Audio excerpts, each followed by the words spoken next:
Et voilà, on est enfin à New York. Cette année, les vins du Roussillon prennent de la hauteur avec derrière moi l'Empire State Building. On est parti pour présenter la plus belle sélection de vins du Roussillon sur le continent américain, la plus grande sélection jamais réunie, avec cette année un grand jury qui se passe à la Maison de la Région à New York.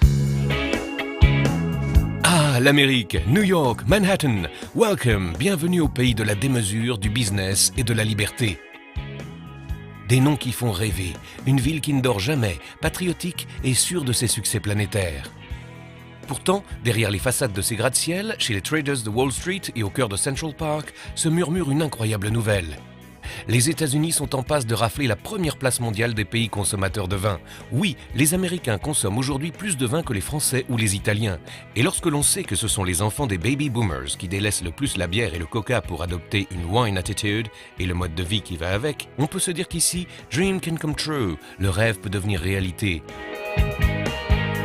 Reste à présent à faire valoir ses atouts face à une offre mondiale agressive et des vins made in USA. Pour commencer, voyons, si je vous dis Vieux Maury par exemple. Alors voilà mon favori. C'est simplement incroyable. Un vieux tuilé de foudre de 1925. La Coume du Roi. J'adore l'appellation Maury. C'est tellement beau là-bas. Ces vignes en coteaux. J'aurais presque envie de la boire là, de suite. Magnifique. Je suis totalement amoureux du Roussillon. J'ai eu la chance, lorsque je faisais mes études, que le père de mon meilleur ami eut une propriété à Caudiès de Fenouillède, tout près de Saint-Paul de Fenouillet. J'y ai fait mes premières vendanges, juste là. Aujourd'hui, aux États-Unis, nous avons le meilleur des meilleurs vins du Roussillon. Bien sûr, c'est ce qui se fait de plus cher. Mais je pense qu'il y a quand même une très large gamme de prix, avec des bouteilles abordables, entre 10 et 12 $, mais aussi des vins d'une superbe qualité, autour de 35, 40 et jusqu'à 60 $. Je pense qu'une dynamique est en train de s'instaurer. Il ne faudrait pas s'arrêter en chemin, car si le Roussillon n'exporte, me semble-t-il, que 1% de sa production vers les États-Unis, il reste donc beaucoup de marge de manœuvre et d'opportunités à saisir. Et l'une des clés est l'éducation, la formation. Et là, il y a beaucoup à faire. Et les Américains achètent en fonction des cépages, comme la Syrah, le Grenache, le Mourvèdre. Et donc, s'ils comprennent un peu mieux la géographie du Roussillon, s'ils sont plus attentifs aux vins, et au fait que c'est une région magnifique, non seulement pour les vins, mais aussi comme remarquable lieu de vacances, pour profiter du soleil, de la Méditerranée. Eh bien, je suis persuadé que vous avez beaucoup d'atouts pour faire rêver les Américains. Ah, ce Robin, un véritable Catalan dans l'âme. Il nous a d'ailleurs confié qu'il venait chaque été en vacances à Collioure. C'est bon à savoir. Voyons maintenant du côté des importateurs et des journalistes. Si là aussi on connaît très bien les vins du Roussillon, le message est on ne peut plus clair. En ce qui concerne le Languedoc, au Roussillon, on parlera de Languedoc, car ici, personne ne connaît le Roussillon. Eh bien, le Languedoc n'a pas d'image. Comparez-le tout simplement avec le vignoble du Rhône. Le Rhône a une image. Les gens connaissent les appellations, les villages, car tout tourne autour de la renommée de Châteauneuf-du-Pape, ce qui est tout à fait rationnel. Le Languedoc n'a pas cette image, cette notoriété. Vous devez promouvoir clairement chacune de vos appellations, ce qui fait son essence, sa particularité. Il vous faut amener et valoriser aux États-Unis les meilleurs produits, et le reste suivra.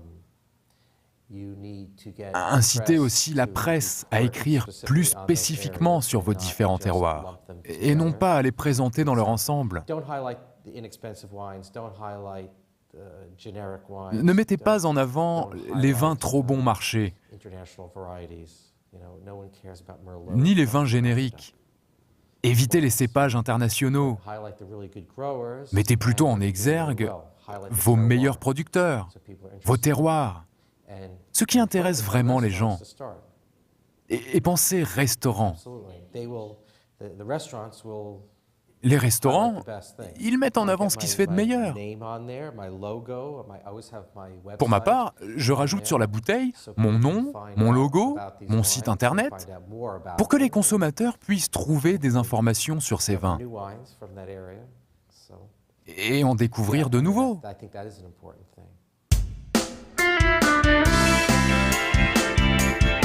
Autre bon vecteur de communication au pays du show business, les sommeliers.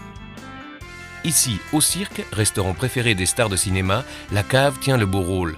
Le marketing est une chose sérieuse et très importante. Bien sûr, les vignerons doivent venir sur place. Bonne opportunité pour eux de venir et visiter New York aussi, qui est une ville magnifique, mais venir rencontrer les professionnels, expliquer comment ils font, quelles sont leurs traditions. Et après, ces professionnels, comme nous, les sommeliers, nous sommes vos ambassadeurs. Nous allons expliquer aux clients et votre tradition, l'histoire de votre famille quand on va présenter votre vin et ces gens-là vont en parler après avec leurs amis et ça c'est une chose. Mais le critère le plus important, je pense, la base de tout marketing pour un produit, c'est la qualité du produit. Le dernier maillon de la chaîne qui est le plus important, c'est le client. Donc il faut l'intéresser, il faut qu'il se sente impliqué dans le process et vous pouvez fidéliser une clientèle comme ça. Il y a une partie de la carte, une belle partie de la carte qui est consacrée aux grands vins classiques de Bordeaux, de Bourgogne, avec des grands noms, des vieux millésimes à des prix très importants. Les clients qui achètent ces vins n'ont pas besoin de nous. Ils ont besoin de leur banquier et de l'argent, c'est tout. Là où notre travail est le plus intéressant et le plus important, c'est faire découvrir d'autres appellations, des petites appellations qui ne sont pas encore très bien connues. Et c'est là que toute la raison d'être pour nous, en fait. Et puis quel bonheur de faire partie des 5000 bouteilles de cette cave Tour de Verre. Ah, voici Andrew Bell, le président du grand jury de cette Saint-Bacchus 2010. Alors Andrew, prêt à ouvrir le bal ? Si vous voyez une belle femme et vous voulez danser avec elle, et vous ne le demandez jamais à danser avec, vous allez danser tout seul. Donc si le Roussillon veut être sur les États-Unis, quelle opportunité mieux que de démarrer le Saint-Bacchus pour la première fois sur les États-Unis à New York pour présenter, après la première sélection dans le Roussillon, les meilleurs qui sortent, avec des dégustateurs assez bien renommés sur tous les États-Unis, qui soient sommeliers, importateurs, restaurateurs. On a un mélange ou un assemblage, un recueil si vous voulez, des palais, des nez et des goûts assez importants sur non seulement les boutiques et les restaurants, mais les journalistes. Le côté que tout le monde adore dans le sud de la France et en particulier le Roussillon, tu peux tout avoir. Tu vas avoir du blanc sec, du moelleux, du pétillant, du rouge, du rosé, selon la saison, la température, l'ambiance, la nourriture. Tout est possible dans le Roussillon. Les goûts américains, il n'y a pas de goût américain. On est les enfants. On a peut-être 200 ans plus de pays, mais dans la gastronomie, dans le vin, dans la viticulture, on est très jeune. Il ne faut pas faire le vin pour le goût américain d'aujourd'hui, ni pour le goût d'hier ou la semaine prochaine. Il faut faire le vin qui exprime son sol, sa caractère, son terroir. Et il faut apprendre aux acheteurs qu'est-ce que ça donne le goût de vin de Roussillon. J'ai entendu sur la radio l'autre jour, 180 pays différents à New York City. Donc avec ça, imaginons ce qui se passe sur le reste du pays. Il n'y a pas une sorte de vin qui ne va pas marcher ici. Il faut juste trouver le bon chemin et le rubrique pour apprendre et faire comprendre aux consommateurs. Du moment qu'on commence ou on continue la conversation sur qu'est-ce qu'il faut manger avec ce style de vin, tout est possible. Le prix des vins est fort faible par rapport à la qualité. Donc l'opportunité aujourd'hui pour le Roussillon et le sud de France en général est énorme. Il faut juste savoir comment frapper à la porte. Just a few words to tell you that today it's a very important moment for the wines of Roussillon. With this blind taste, we will know which wines are the wines you prefer here in the United States. I hope it will be the starter for a massive invasion of wines of Roussillon here in New York.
Nous avons goûté des vins très différents, du délicat au plus rustique.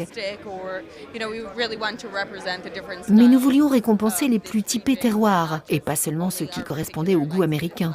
Et 18 vins à déguster tout à l'aveugle, c'est un bon challenge. Et on a tous été uniformes sur justement définir le Bacchus. Reste à savoir quel est ce Bacchus. Mais en tout cas, c'était une très très belle dégustation.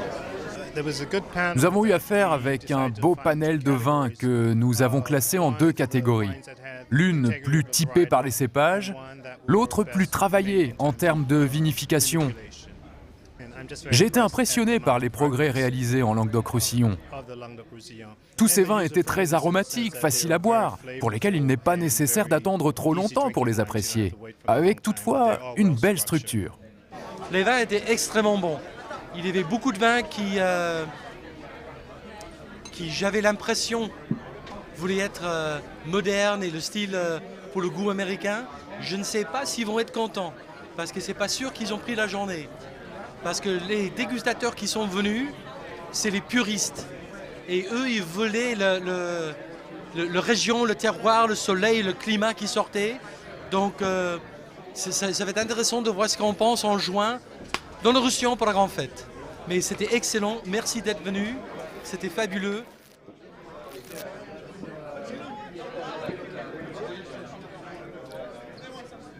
Ça c'est long, hein. Ça c'est beau.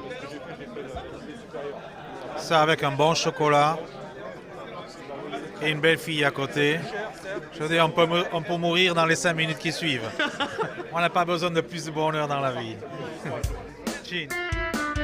Ok Paul, mais avant de mourir de plaisir, n'oublions pas que l'on est là pour faire avant tout du business. Tiens d'ailleurs, qu'en pense Ralph, euroconsultant spécialiste du marché américain du vin? Ce que la récession a mis en lumière, c'est qu'il y a eu ce qu'on appelle un buy down, donc un retrait d'achat vers des choses moins chères de la part du consommateur, qui plutôt que de payer un vin peut-être moyen à $30 et plus la bouteille, ils pouvaient trouver des qualités très intéressantes dans des prix inférieurs à 10 ou 12. Et donc se sont créés un certain nombre de circuits un peu parallèles, avec notamment l'apparition de chaînes comme Trader Joe, ou des détaillants spécialisés dans les vins, comme Total Wines et d'autres, qui ont des grandes surfaces de vin. C'est un concept qu'il faut les voir pour le croire. Il y a 8000 références dans une grande surface. C'est une chaîne qui n'existait pas il y a 8 ans, il y a 75 magasins maintenant. Je pense qu'une bonne partie de la consommation américaine restera dans les segments à la recherche de la qualité, mais dans des segments de prix plus abordables. Donc je pense que ça offre une bonne opportunité aux vins du sud de la France. Bien sûr, être dans un réseau comme Total, ça suppose une qualité et un volume. Il n'y a pas que la qualité qui compte, donc il faut pouvoir offrir un volume, sinon ça ne les intéresse pas. Donc il faut prendre son temps, il faut savoir où on met les pieds, voilà. Mais il faut de l'énergie, il faut faire de la présence, il faut y aller, voilà. Il n'y a pas de recette miracle. Et voilà, l'opération des Bacchus à New York, à la maison de la région Languedoc-Roussillon, vient tout juste de s'achever. Au cours de ces quelques jours, nous avons eu la démonstration que les vins du Roussillon étaient déjà présents à New York. Mais dans cette vie qui ne dort jamais, à l'heure où l'économie américaine redémarre, il faut saisir cette opportunité parce que cela peut être un formidable tremplin pour les producteurs du Roussillon. Tous les grands prescripteurs de New York interviewés nous ont répété à quel point aujourd'hui les Américains ont le palais idéal pour apprécier notre exceptionnelle diversité. Et même s'il est temps pour nous de quitter de Big Apple, l'esprit des Bacchus flotte à jamais sur New York, la preuve.